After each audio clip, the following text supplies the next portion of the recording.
Di antara hikmah puasa yang dapat kita petik setidaknya ada 5 poin penting.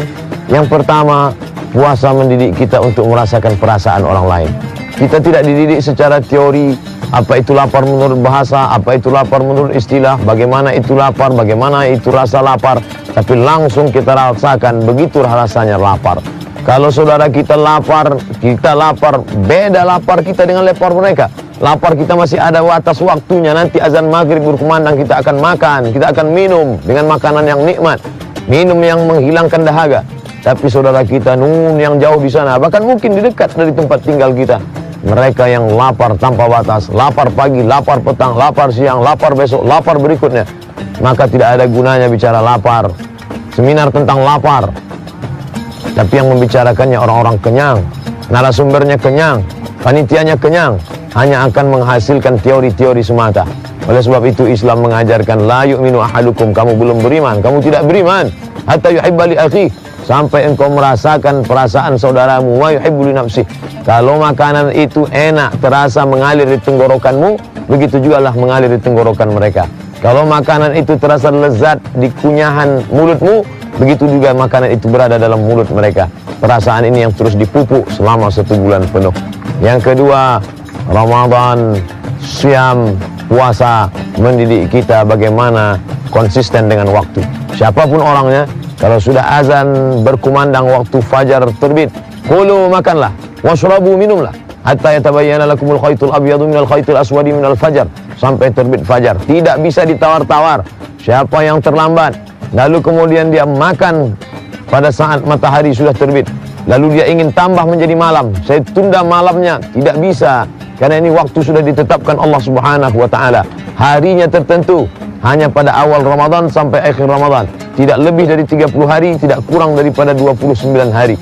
Harinya tertentu, ayyamam ma'dudat. Batas waktu yang sudah ditetapkan, ditentukan oleh siapa? Allah Subhanahu wa ta'ala. Yang ketiga, puasa mendidik kita penuh dengan kesabaran. Pada saat panas terik, haus mulai terasa menyengat di tenggorokan. Pada saat itu emosi mulai naik, gula darah turun, emosi mulai naik, mau marah. Tapi saat itu kita sudah dididik. Insyatamahu ahadun alaih, ada orang yang mencaci makinya, ada orang yang mengajaknya berkelahi. Faliyaqul inni sha'im, aku sedang puasa, saya sedang puasa. Pada saat itu kita sedang diajarkan mengontrol emosi. Bila orang yang dalam keadaan lapar, dalam keadaan haus mampu mengontrol emosinya, apalagi orang yang dalam keadaan kenyang, suasananya tenang, maka kita amat sangat dididik dalam sebulan penuh Ramadan ini.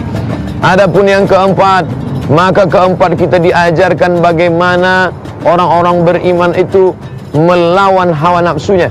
Mata ingin melihat, telinga ingin mendengar, jiwa ingin berontak, pikiran ingin merenungkan segala sesuatu yang haram-haram, hati ingin berkata-kata. Tapi pada saat itu dia lawan kantuknya, dia lawan marahnya, dia lawan hawa nafsu makannya, dia lawan nafsu minumnya, dia lawan nafsu syahwatnya. Padahal makanannya halal, minumannya halal, istrinya halal, tapi dia mampu menahan. Kalau pada saat Ramadan, siam, puasa, dia mampu menahan diri dari yang halal, maka setelah keluar Ramadan, insya Allah dia pun punya self control, mampu menahan dari segala yang diharamkan Allah Subhanahu wa ta'ala.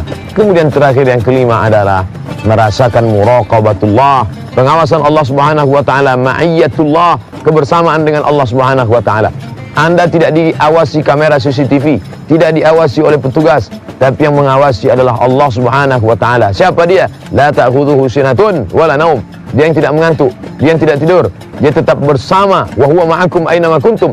Kebersamaan itu dirasakan pada saat melaksanakan siam. Di dalam kamar mandi, pintu terkunci, air ada, melimpah ruah, siapapun tidak melihat. Tapi pada saat itu dia sedang merasakan kebersamaan.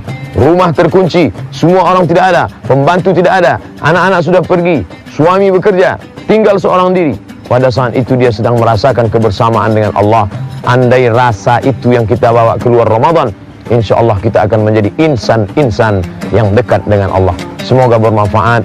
Selamat kita melaksanakan ibadah ini dan diberikan karakter pembentukan diri menjadi insan yang bertakwa kepada Allah Subhanahu wa ta'ala. Semoga. Terima kasih. Wassalamualaikum warahmatullahi wabarakatuh.